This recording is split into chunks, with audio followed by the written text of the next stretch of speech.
तो आज हम चैप्टर करेंगे इशू ऑफ डिवेंचर। कंपनी अपने फाइनेंस को पूरा करने के लिए अगर कंपनी को फाइनेंशियल रिक्वायरमेंट होती है, या तो कंपनी शेयर इशू करती है या कंपनी लोन लेती है। एक और सोर्स ऑफ फाइनेंस भी होता है कंपनी का, डिवेंचर्स को इशू करना। अब डिवेंचर का मीनिंग क्या होता है?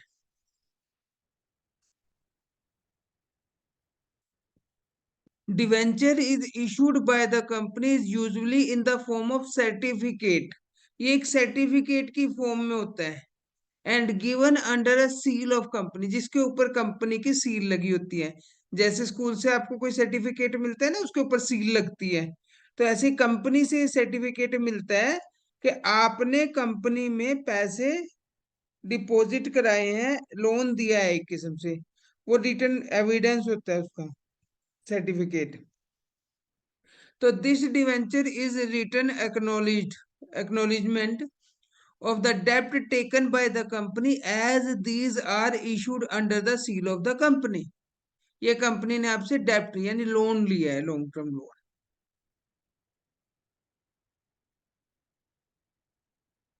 लोन में और डिवेंचर में डिफरेंस क्या है? लोन अमाउंट बल्क में होता है, 5 लाख, 10 लाख, 1 करोड़, 2 करोड़।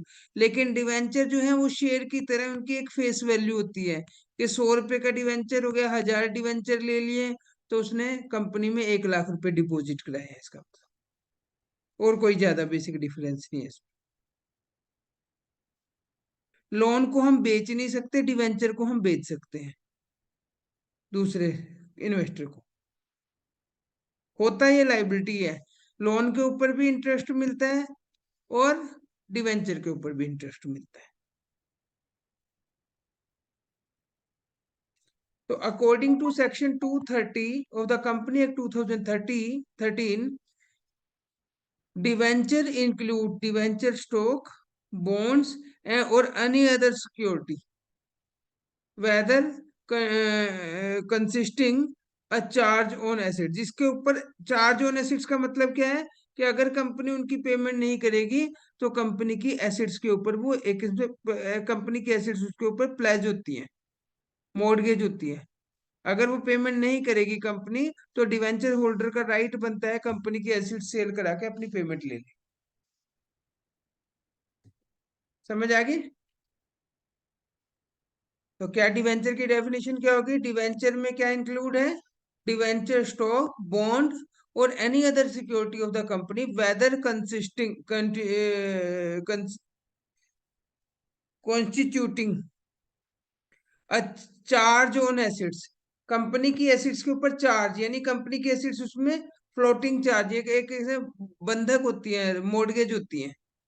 कंपनी उन एसिड्स को बिना उनकी मर्जी के कहीं और नहीं बेच सकती। अगर कंपनी उनकी पेमेंट करने में डिफॉल्ट करती है डिवेंचर की, तो वो कंपनी की एसेट सेल करके पेमेंट करा सकते हैं अपने। डिवेंचर की करेक्टरिस्टिक्स क्या होती है? Debenture is issued by the company in the form of certificate which is a written acknowledgement of डेब्ट टेकन बाय द कंपनी। ये एक रिटन डॉक्यूमेंट होता है जो ये बताता है कि कंपनी ने लोन लिया है। Next, debenture is issued under the seal of the company. Company की स्टैंप लगी होती है इसके ऊपर। It contains a contract for the repayment of principal sum specified date. उसके ऊपर क्या लिखा होता है सर्टिफिकेट के ऊपर? कि एक स्पेसिफाइड डेट को, 4 या 5 या 6 साल जो भी होगा, कंपनी उसको पेमेंट वापस कर देगी, principal amount. As per the Company Act 2013, no company is allowed to issue debenture having a maturity more than 10 year। कोई भी कंपनी 10 साल से ज्यादा के लिए डिवेंचर इशू नहीं कर सकती। कंपनी एक्ट 2013 का जो नया रूल आया है कि कोई भी कंपनी 10 साल से ज्यादा का डिवेंचर इशू, यानी मेरी अगर कंपनी आपको इशू करेगी, मैक्सिमम टू मैक्सिमम 10 साल तक का आपसे लोन ले सकती है as an debenture, as a debenture. समझ आ गया? However, the company against infrastructure project, लेकिन जो कंपनी इंफ्रास्ट्रक्चर प्रोजेक्ट में लगी हुई है वो मोर देन 10 ईयर ले सकती है, लेकिन उनके लिए भी क्या है कि 30 साल से ज्यादा नहीं ले सकती। इसका बात का मतलब समझो, ये थ्योरी में पॉइंट आ सकता है आपके पास कि कंपनी एक्ट 2013 क्या कहता है कि कोई भी नॉर्मल कंपनी 10 साल से ज्यादा के टर्म्स के डिवेंचर इशू नहीं कर सकती। यानी अगर मैं आपको डिवेंचर इशू करूं और मैं नॉर्मल कंपनी हूं, तो मैं आपको मैक्सिमम टू मैक्सिमम 10 साल के लिए लोन ले सकता हूं आपसे। 10 साल के बाद मुझे आपकी पेमेंट वापस करनी पड़ेगी ही पड़ेगी। लेकिन अगर मैं इंफ्रास्ट्रक्चर प्रोजेक्ट में लगा हूं, आधारभूत सुविधाएं जो देते हैं ना, इंफ्रास्ट्रक्चर फैसिलिटीज देते हैं, बेसिक फैसिलिटीज देते हैं, अगर मैं वो फैसिलिटीज दे रहा हूं, तब मेरी कंपनी 10 साल की बजाय 30 साल के डिवेंचर इशू कर सकती है। तब मुझे ज्यादा टाइम के लिए मिल सकते हैं पैसा यूज करने के लिए तुम्हारा। समझ आ गई? खुशी क्लियर है बेटे? और नेक्स्ट पांचवी इसकी फीचर क्या है? Usually debenture are issued at a specified rate of interest which is called coupon rate. उसके ऊपर एक इंटरेस्ट रेट होती है जिसको कूपन रेट बोला जाता है। Debenture holder receive interest on his debenture at this specified rate as mention on the in the certificate. Payment of interest is made normally after 6 month. 6 महीने के बाद पेमेंट होती है, क्योंकि आप मुझे पैसा डिवेंचर के एज ए डिवेंचर दोगे और मैं 10 साल के बाद आपको प्रिंसिपल अमाउंट ही वापस कर रहा हूँ, तो कुछ ना कुछ तो आपको बेनिफिट होगा ना। इसका मतलब आपको हर 6 मंथ के बाद इंटरेस्ट की पेमेंट मिलेगी। उसी इंटरेस्ट रेट को कूपन रेट बोलते हैं। नेक्स्ट है, debenture is generally secured by charge on assets of the company. ये बता दिया था, ये डेफिनेशन से ही निकल के आ रही हैं बातें। अब डिवेंचर आप ऐसे नहीं कह सकते कि डिवेंचर पे ले लिया, हमारी कोई सिक्योरिटी नहीं है, कंपनी पैसे मार सकती है। इसने कहा कंपनी नहीं मार सकती, क्योंकि चार्ज ऑन कंपनीज एसिड्स होता है आपको पास। This means if the company is unable to repay, देखो आगे एक्सप्लेन किया हुआ इसने। This mean if the company is unable to repay debenture as per the terms of issue, the debenture holder can move the court में जा सकते हैं and realize their money by getting the assets of the company sold। Company की संपत्तियों को, assets को बेच के वो पैसा ले सकते हैं वापस। Clear? Funds raised by the company, funds raised by the issue of debenture are long term nature. हाँ, ये तो हमें पता ही है, जब हमने कंपनी की बैलेंस शीट बनाई है लॉन्ग टर्म बोरिंग्स में दिखाते हैं हम इसको। And usually the debenture are repaid after long period. जैसे 7 साल के बाद पेमेंट होती है, 10 साल के बाद। 12 का तो अब मतलब ही नहीं है, क्योंकि वो कंपनी है, ये पुराना लिखा हुआ है ना। अब कंपनी एक्ट 2013 क्या कहता है? Maximum to maximum 10 year. हाँ, अगर इंफ्रास्ट्रक्चर कंपनी है फिर 12 हो सकता है। As such a loan raised by the issue of debenture is also called loan capital, भी कहा जाता है डिवेंचर के पैसे को। अब बॉन्ड क्या होता है? It is very much similar to that of debenture. Debenture के सिमिलर होते हैं। Traditionally bond had been issued by the government, पहले गवर्नमेंट इशू करती थी इसको। But nowadays these are also being issued by the various semi government और private organization. Main distinction between debenture and bond is with respect of the rate of interest. Rate of interest का इसमें difference होता है। Debenture are issued with a fix rate of interest. Debenture के ऊपर एक fix rate of interest है, कि जैसे आपने मेरे से मैंने आपको डिवेंचर इशू किए हैं, तो मैं फिक्स रेट से इंटरेस्ट दूंगा और वही चलती रहेगी। लेकिन बॉन्ड के ऊपर कोई pre determined rate of interest नहीं होती। कई बार तो डीप डिस्काउंट बॉन्ड भी हो जाते हैं, यानी जीरो कूपन रेट, यानी उसके ऊपर कोई इंटरेस्ट नहीं है, अभी बाद में होगा। Deep discount bond, zero coupon bond is one which issued without pre fixed rate of interest. इसके ऊपर कोई फिक्स रेट ऑफ इंटरेस्ट नहीं होती। And it's price is heavily discounted, उसका प्राइस भी बहुत कम होता है। The difference between issued price and redemption price represent the total interest. जैसे 10,000 का बॉन्ड मुझे 9,000 रुपये में मिल रहा है, तो मैं आपको आपको 9,000 में मैंने दे दिया। जब बाद में पेमेंट करूंगा आपको 10 ही करूंगा पूरी, तो 1,000 रुपये क्या वो इंटरेस्ट ही तो काउंट हो गया आपका, फालतू मिला जो आपको। दिए तो आपने मुझे 9 थे, वापिस मैं आपको 10 कर रहा हूँ।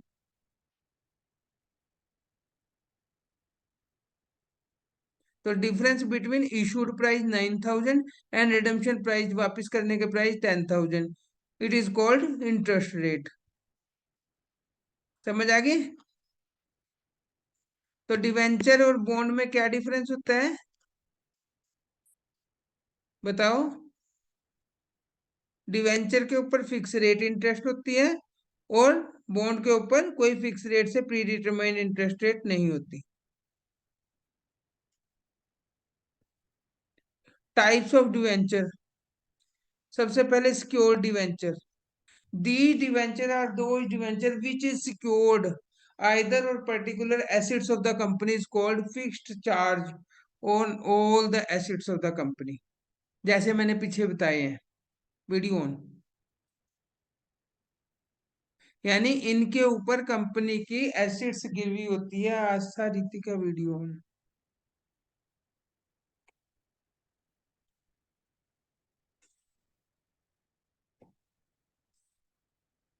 If the company is unable to repay, वही बात आ गई है, डिवेंचर की पेमेंट कर देने में अनेबल होती है, तो कंपनी की एसेट्स बेच के वो उसका अपना पैसा ले सकते हैं। ये तो हो गए सिक्योर्ड डिवेंचर, इनको मॉर्गेज डिवेंचर भी बोलते हैं। नेक्स्ट है unsecured debenture. The debenture are those debenture which are not given any security. कई बार ये कंडीशन पे भी ले सकते हैं भी कोई सिक्योरिटी नहीं है। The debenture the holder of such debenture are treated unsecured creditor. उनको अनसिक्योर्ड क्रेडिटर में भी बोलते हैं at the time of the liquidation of company. जब कंपनी बंद होती है उसको अनसिक्योर्ड, जब कंपनी की बंद होती है ना, तो उसके क्रेडिटर्स को कैटेगराइज करते हैं, तो ऐसे डिवेंचर को अनसिक्योर्ड में डाल देते हैं। Such debenture are not very common these days, ये आजकल इसमें चलने में नहीं है, इनको ज्यादा नहीं करते। Next registered debenture. Registered debenture कौन से होते हैं? देखो, जिसका नाम कंपनी के रजिस्टर में है। Name and address of the holder of such debentures are recorded in a register of a company is called registered debenture holder। अब आप कहोगे सर रजिस्टर्ड तो सारे होंगे, लेकिन ऐसा भी हो सकता है कि वैभव को मैंने अपनी कंपनी के डिवेंचर बेचे, वैभव ने 1,000 डिवेंचर परचेज किए थे, फिर वैभव ने 200 डिवेंचर आस्था को सेल कर दिए, लेकिन अभी तक नाम किसका चढ़ा हुआ मेरे रजिस्टर में? वैभव का ही चढ़ा हुआ। उसके लिए रजिस्ट्रेशन फीस पे करके नाम भी ट्रांसफर कराना होता है। तो रजिस्टर्ड डिवेंचर वो है जिनको जिनका नाम कंपनी के डिवेंचर होल्डर के रजिस्टर में है। ये ऐसे डिवेंचर फ्रीली ट्रांसफर नहीं होते, इनके लिए ट्रांसफर के लिए प्रॉपर डीड करनी पड़ती है, ट्रांसफर डीड। और ट्रांसफर डीड होने के बाद इनका रजिस्टर में नाम आता है कंपनी के। एक होता है bearer debenture. Name and address of the holder of such debenture are not recorded in the company. ये मतलब ये है कि अगर ये डिवेंचर गिर भी जाता है ना मार्केट में, कहीं घूम गया, तो जिसके हाथ लगा उसको ही डिवेंचर हो जाता है वो। यानी जो भी उसको कंपनी में प्रोड्यूस करेगा उसी को पेमेंट मिल जाएगी, इंटरेस्ट की जो भी कंपनी पेमेंट देगी। बेयरर डिवेंचर बोलते हैं इसको। एक होता है रिडीमेबल डिवेंचर। रिडीमेबल, रिडीमेबल का मतलब होता है पेमेंट करना।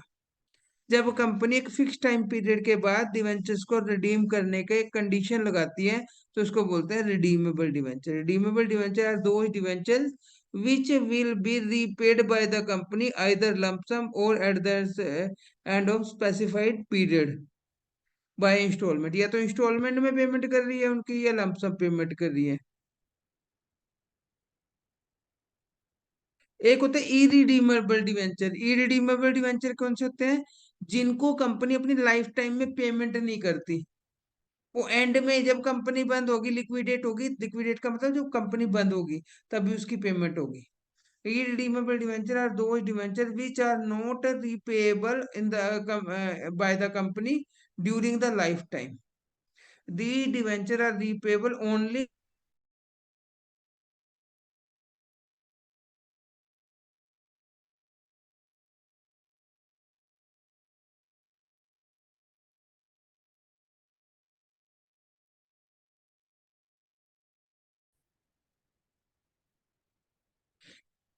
रिडीमेबल का मतलब क्या होता है? जब कंपनी एक फिक्स टाइम पीरियड के बाद इनकी पेमेंट करती है। और इरिडीमेबल का मतलब होता है जब लाइफ टाइम के बाद ही पेमेंट होती है कंपनी के। These debentures are repayable only at the time of liquidation of the company, equity share holder की तरह। जैसे इक्विटी शेयर होल्डर की भी एंड में पेमेंट होती है ना। एक होता है कन्वर्टिबल डिवेंचर। कन्वर्टिबल डिवेंचर क्या होते हैं? Convertible debenture are those debenture which is convertible into equity share, या तो उनको इक्विटी शेयर में कन्वर्ट कर देगी कंपनी, या अदर सिक्योरिटी में कन्वर्ट कर देगी एक स्पेसिफाइड टाइम पीरियड के बाद। यानी डिवेंचर को शेयर में कन्वर्ट कर देगी। कई बार ये पार्टली कन्वर्टिबल होते हैं, कई बार फुली कन्वर्टिबल होते हैं। फुली कन्वर्टिबल का मतलब क्या होता है? जिसके पास 1000 डिवेंचर है, वीडियो ऑन, सभी 1000 के 1000 कन्वर्ट हो जाएंगे। 50% का मतलब क्या है? पार्टली कन्वर्टिबल 1000 डिवेंचर है, 500 को ही कन्वर्ट कर पाएगी कंपनी। लेकिन कभी भी कंपनी सेबी की गाइडलाइंस के बगैर कन्वर्टिबल नहीं करती। सेबी की गाइडलाइंस क्या कहती है? Conversion is to be made at after 18 month, 18 month के बाद।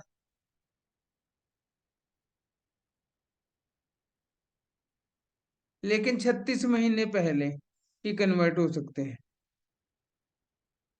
ये ऑप्शन अवेलेबल है। नेक्स्ट, आपको शेयर और डिवेंचर में डिफरेंस पता होना चाहिए। Share is the part of capital, debenture is the part of loan. Share के ऊपर डिविडेंड मिलता है, लाभ प्रॉफिट मिलता है, और डिवेंचर के ऊपर इंटरेस्ट मिलता है। डिविडेंड की रेट अप डाउन होती है, जितना प्रॉफिट होता है उसके ऊपर डिपेंड करता है। लेकिन इंटरेस्ट हमेशा फिक्स होता है डिवेंचर का। वॉलेंट्री और कंपलसरी रिडेम्पशन, देखो, it is an option of the company to return the, मतलब शेयर होल्डर के, कंपनी के पास एक ऑप्शन होता है कि कंपनी अपने शेयर खरीद के वापस पेमेंट कर सकती है, बाय बैक मार्केट से खरीद सकती है। लेकिन डिवेंचर का पैसा कंपनी को रिटर्न करना पड़ेगा ही पड़ेगा हर हालत में। कंडीशन होती है इशू के time. Priority of the pre payment, जब कंपनी लिक्विडेट होगी ना, बंद होगी, वाइंडिंग अप का मतलब बंद होगी, तो सबसे पहले डिवेंचर की पेमेंट होगी, फिर शेयर होल्डर की पेमेंट होगी। यानी share holder is made after the repayment of debenture. और यहाँ debenture holder made before the share capital. वही बात होगी, एक ही बात बोली उसने दोनों जगह। मतलब यहाँ डिवेंचर होल्डर को पहले पेमेंट मिलेगी, शेयर होल्डर को बाद में। यहाँ भी वो यही बात कर रहा है, डिफरेंस है ये। अनसिक्योर्ड, अनसिक्योर्ड और सिक्योर्ड शेयर हमेशा अनसिक्योर्ड होते हैं। कल कंपनी डूब जाती है, पैसा बचेगा तो मिलेगा, अदरवाइज वो लीगली बाउंड नहीं कर सकते। लेकिन डिवेंचर सिक्योर्ड भी होते हैं और अनसिक्योर्ड भी होते हैं। नॉर्मली सिक्योर्ड ही होते हैं कंपनी के एसेट्स के ऊपर। Restriction, under section 53 of the company act, share can not be issued at discount. Share discount पे इशू नहीं कर सकते, एक्सेप्ट स्वीट इक्विटी शेयर। यानी अपने स्वीट इक्विटी शेयर कौन से होते हैं? जब कंपनी अपने वर्कर्स को डिवेंचर इशू करती है, वो डिस्काउंट पे कर सकती है। लेकिन डिवेंचर के ऊपर ऐसी कोई इंस्ट्रक्शन नहीं होती, डिवेंचर डिस्काउंट पे इशू हो सकते हैं। वोटिंग राइट, शेयर होल्डर को वोटिंग राइट होता है कंपनी की मीटिंग में। डिवेंचर होल्डर को वोटिंग राइट नहीं होता, क्योंकि वो लोन मालिक नहीं है, वो लेंडर है।